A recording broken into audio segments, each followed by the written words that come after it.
were joined by aspiring medical students who have been evacuated from Iran by the government of India under Operation Sindhu today. We have with us an aspiring doctor, Sabah Rasool from Srinagar, who returned to her home today. Thank you for joining us, Sabah. Thank you so much for having me. So, how much time it took you to reach Kashmir? It took us approximately 4 days. So, can you explain to our viewers how you were evacuated? What was the process? First of all, when the attack started, we didn't take it seriously. We were like, it will, situation will get better in a few days. But unfortunately, things got escalated. And then we were in contact with the embassy. They asked for our details. But parents here were protesting for the evacuation. But they said that till they don't get any orders from the MEA, they can't do anything. So we were waiting and we were fine. Iranian government helped us a lot. Our university officials helped us a lot. So the thing that when the things started escalating, they said we are gonna relocate you, not evacuate. We said where? In our minds it was Turkey because we are very near to Turkish border. They said no, it will be Armenia. We were very hesitant. When was it? When did you shift to Armenia? It was on 16th. They told us this on 15th at about this time in Iran. We got the call from the embassy. They said that we want you guys to pack your necessary stuff. We said why? Because they said they didn't say you are evacuating. They said we are relocating you guys. We said where? To Turkey? They said no, to Armenia. And we were like, okay, fine, relocation, maybe 1 week we will spend there and then we will be back in Iran because till then, hopefully, the situation will be fine. But it wasn't, but the things happened the other way.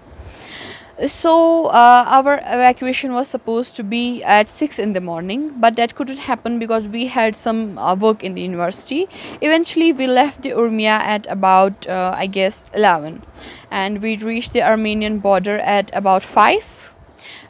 We had the officials of Indian embassy from Tehran with us to Armenian border, and when they left us at Armenian border, then the Indian embassy of Armenia officers came from there. They took us from there. They did all the visa work, all the things they did for us, which was necessary, but still we had to wait there for about 8 hours.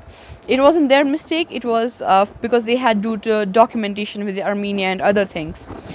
So ultimately they said that we are gonna take you near to the embassy. We are Indian embassy and all the embassy in Armenia, in the capital city of Armenia are located. We were taken there. It took us nearly 12 hours by bus. And then we were staying there. We thought, okay, we are here for 1 week. But the arrangements were very good. We were surprised by the arrangements.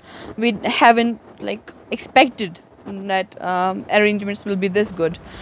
So at night, one of the officers from the Indian embassy came. He said that, guys, you have to pack your things. Your things are already packed. You are leaving tomorrow.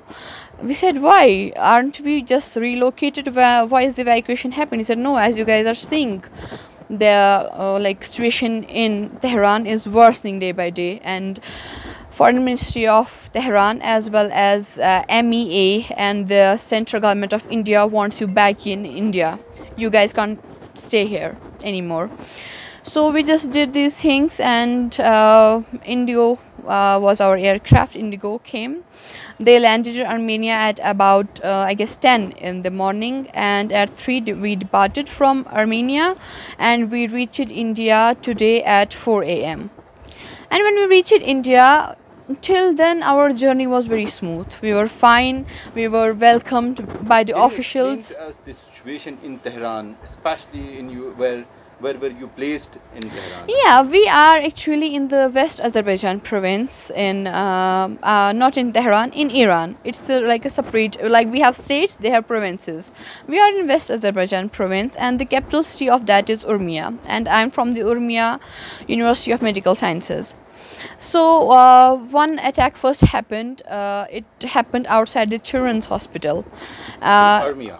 In Urmia, yeah. Fortunately, all the children were safe, but some locals died and many others were injured. And then another attack happened at the airport.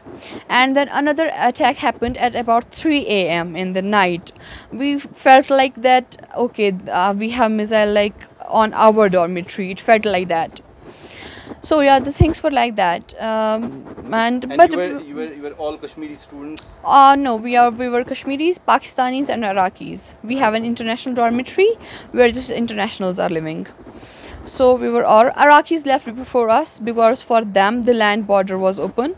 Then the Pakistanis got the permission to get out of Iran, to go out of Iran via land borders. And at the end we got permission, but we don't have land border with Iran, so we have to be airlifted. So it was like that, but we were still hesitant to leave Iran. We didn't really wanted to. Why was it that you were hesitant to leave? We were hesitant, war-torn Iran, because we have been there for 4 years. We have seen people of Iran.